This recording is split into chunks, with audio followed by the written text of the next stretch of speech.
7, and someone else who I've got a fondness for is joining me right now. Tammy Foley, good morning. Good morning, Tom. How are you? I'm very well, thank you. Have you had a good week? I've had a really good week. Yeah, really good week. Lots of positive feedback. Well, indeed, because this is week 2 of our Stress Awareness Month series with you, part 2 of 4.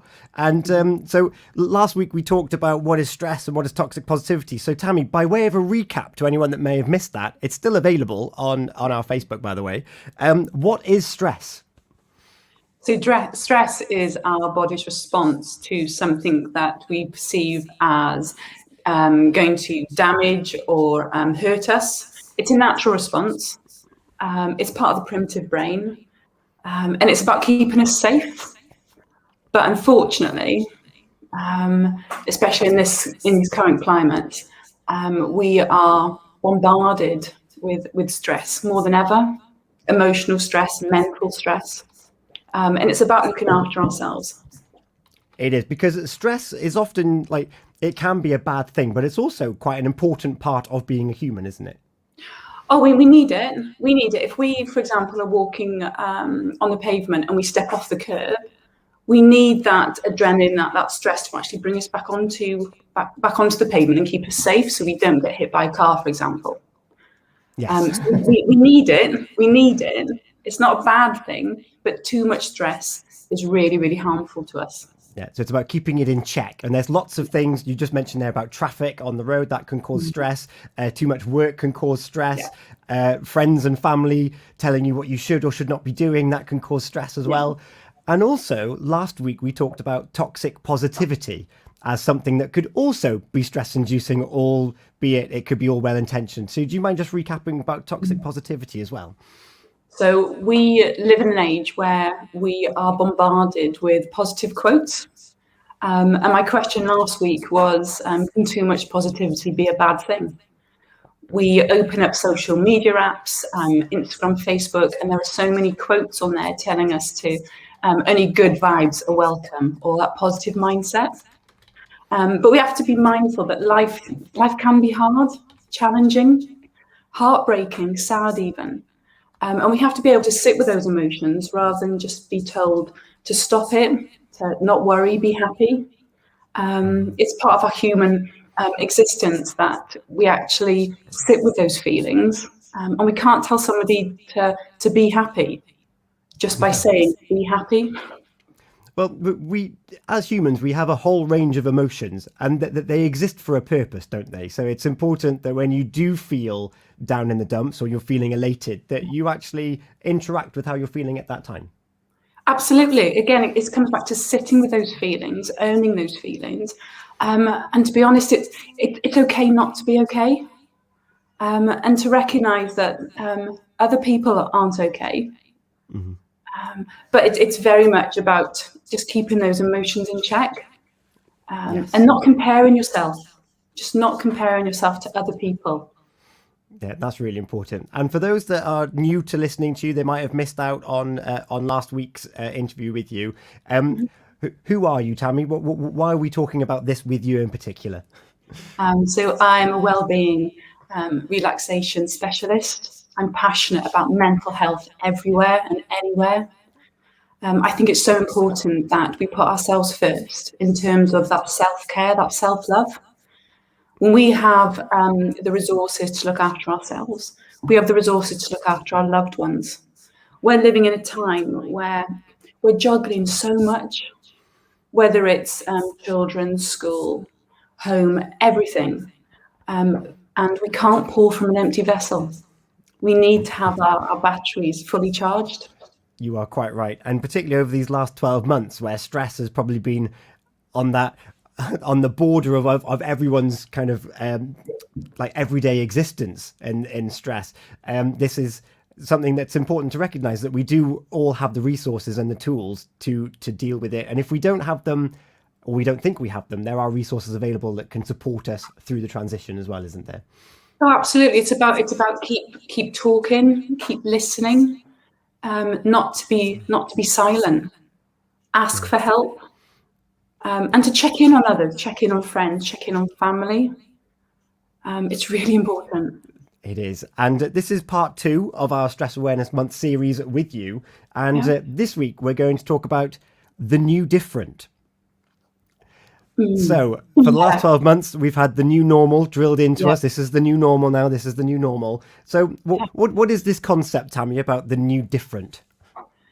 The new different is we're not going to go back to how we were post-COVID. We can't do that. Unless we have time machines, it's not going to happen. The new normal involved that kind of adjusting. And now we're going to adjust again. So for many of us, that gradual easing of lockdown brings those longed for opportunities to see friends, to reconnect, go to gyms again, restaurants, eating out, all those things that we took for granted over 12 months ago. But for many of us, even it's a happy time, it's going to be difficult. It's going to impact on our mental health. Yes. And you've made the point there about that adjusting and that adapting through. Of course, in the last 12 months, we've gone from everything is normal to everything is closed.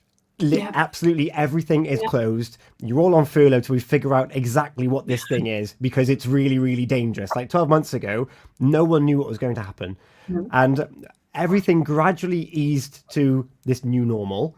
And then just when we thought we were getting somewhere positive, we locked down pretty much on Christmas Eve, and then everything just stopped again. So that adaptability and that adjustment is going to have caused a bit of havoc with us. Absolutely. If you think back to lockdown 1, it was really exciting, and I say exciting in a very kind of fluffy way. And we spoke about it last week. We went into it, and lots of people thought that they were going to take up new hobbies, take up new exercise regimes, eat healthily. And it was just this wonderful time with the family, etc., etc. Fast forward, I mean, there's even talk of lockdown 4 happening one day on the back of what's happening.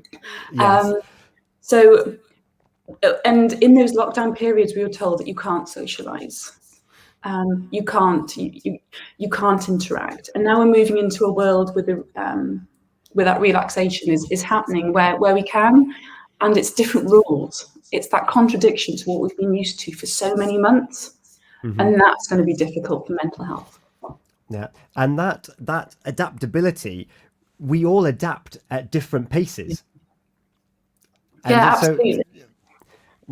So looking at the comparison that we were just talking about there, is that we're going to be looking at other people. We're looking at maybe friends or family in England who were all out in the beer gardens at the beginning of the week.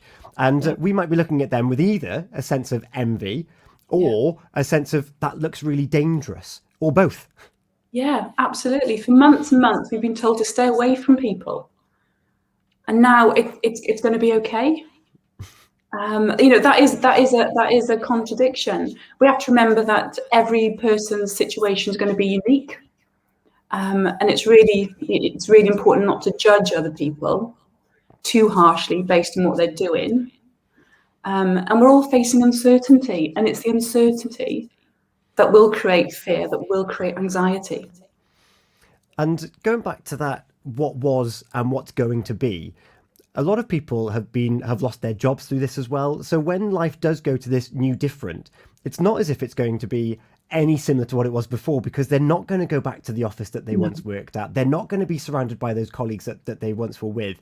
So this new different, settling into that new different might actually be more difficult for some than others. Is that fair to say? Yeah, absolutely. And the other part of the spectrum is we have to be mindful that people will have separation anxiety. They've spent so many months in their bubbles with family, working from home, working autonomous, to suddenly having to return to work, whatever work is for them, whatever it looks like.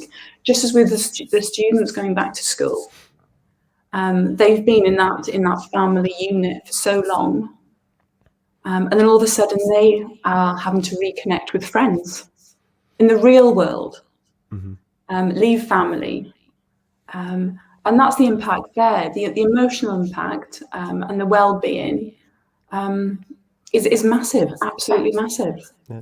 In a roundabout kind of way, it's similar loosely to like 100 years ago, where people were being shipped off to like, I'm going to use war as an example because it's the most drastic change that people of an age underwent, where like we're lucky now where we do have social media, but that's almost made it easier to adapt in the sense that I have friendship connections, I just don't need to see them. Whereas now it's, well, I have this online persona, but now I don't know how I feel being around other people. So that's going to be a very strange time, particularly for students going back full time and teachers going back full time and offices slowly going back to where they were. It's kind of like, I kind of liked how it was before. Yeah. And for so long, again, we're not supposed to have that physical interaction. Not that we will, but we have spent so much time away from people. Do we actually remember how to socialize again? Yeah. And we spent so much time with our own thoughts that the character that we had before might not be the character that we go out into this new different with. And what should we do if your friendship circle, like the great thing about friendship circles is that there's usually lots of divergent characters in there, but there might be someone that's pushing more hard than the others to be like, come on, let's go out, let's go to the beer gardens, let's go shopping now that non-essential shops are reopened, let's do this. And they might be saying, come round for a cup of tea. Oh, we'll sit in the garden even though it's like raining outside and stuff like that. And you're kind of like, well, or hail. Yeah, all in one day. And you might be pressured into putting yourself into a situation you're not certain of. What can we do about that? Well, again, it comes back to being comfortable with your own thoughts, being comfortable with being able to say no. Again, we're going into this new different, so we have to be mindful. It would be a shame that people do feel pressured. And again, we can't judge others too harshly because all our situations are unique. But again, it is that contradiction of what we've been adhering to for so long. Mm-hmm. And now it's easing, and it's that gradual change. And we have to remember it took a long time for us all to adjust to being in lockdown. Yes. So it's going to take a while to readjust to what the world is now. And it's that gradual anxiety, that gradual fear that needs to be addressed or needs to be at the forefront of everyone. Yes. And of course, what is legal at the time as well. Exactly. So there's lots of factors to bring in and combine into these decisions that we're making going forward. Oh, absolutely. I mean, if we even take the topic of grief, we talk about the royal family, etc. But we're now going to have people who are going to be able to interact with others who have lost loved ones during lockdown, who have had to go through a bereavement on their own, for example, or with limited family, limited friends. And now it's about supporting them and how we go about supporting them. It's going to be like walking through treacle with everything. And it's just about keeping that mental health, the well-being of everyone right at the forefront all the time. Definitely. And those that have gone through bereavement and grief during this process, they're like loneliness was an epidemic in and of itself. It's underreported, but if you like Campaign to End Loneliness as a charity that's putting facts and figures out there about the negative impact of loneliness, and those that have had their whole social structures taken away from them and their loved ones and their friends are going to be feeling that more heartfelt than others at the moment as well. And as you say, that leading with compassion and with others in mind is the way to go. But before I get on to the last question, which is about the adaptability and what we can actually do, Helen Marie's been in touch. She's saying Bore da. She's also the question I asked about what if you're being pressured into doing other things. And Charlotte John's been in touch. Tammy has been a massive help for my daughter. She's fantastic. So I thought I'd share that with you. Thank you, Tammy. I hope you don't mind. No. And to finish off, how can we embrace the change and go into this new different? I'd say ultimately to take things at your own pace, not to over challenge yourself. Maybe to try and do things, a new thing every day something small, controlling what you can control. Is a massive thing, because if we feel that we're not in control, that creates anxiety, that creates more stress. It's about routines.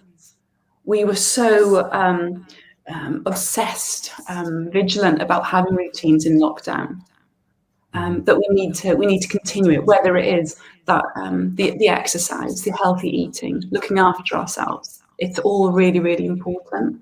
Focusing on the present, focusing on the here and now, as opposed to dwelling on the past or that future forecasting of what might happen. I touched on lockdown before, but we don't want to run away with the fact that, you know, it's inevitable, but it's about being in the here and now. Definitely. And if we're feeling peer pressure or we're feeling pressured from society to start doing other things, it's almost like having those lines in the sand with yourself, that you can stand by your decision and your baby steps and your own journey out of your own personal lockdown, and sticking fast to it, and actually kind of defining what limits you're willing to take and reviewing it kind of on a regular basis. Yeah, it's going to be like on a daily basis. It really is, with everything changing. And it's easier said than done to actually put these boundaries in place because of peer pressure, like you said. But again, it's surrounding yourself with like-minded friends, so that you don't feel that you are the only one that's not doing it, that you do feel strong enough to say no. It's about having that self-belief. And I think that's going to be really, really helpful in terms of managing mental health. Fantastic. Thank you so much, Tammy. And next week, the topic is going to be... I knew you'd say it. Seasonal affective disorder. Seasonal affective disorder, usually something that's talked about more as we go into winter months as opposed to spring and summer months. So I'm really looking forward to hearing your take on it as we go into the summer, into the lighter days. Thank you so much, Tammy. This interview, if you're listening on the radio, is on our Facebook. It's going to stay there forever. So you can have a watch back. We'll be back again next week talking about seasonal affective disorder. So SAD, it's often known as, isn't it? Yeah. SAD. And Tammy, thank you. Oh, in fact, Tammy, I know that you're running a workshop for something unrelated to stress awareness. I'm going to give you the opportunity to talk about it right now. All right. Yep, go for it. What's it called? How can they get involved? I've got a few webinars coming up. You've really put me on the spot there. I have, yeah. I apologise. I'll post the information to you, and you can share it on your Facebook page. Fantastic. Thank you so much. And you're also on Twitter as well, which you've got there at Tammy_Foley. It's on the screen for you now. Thank you so much. Up now, we have got Sheryl Crow with All I Want to Do.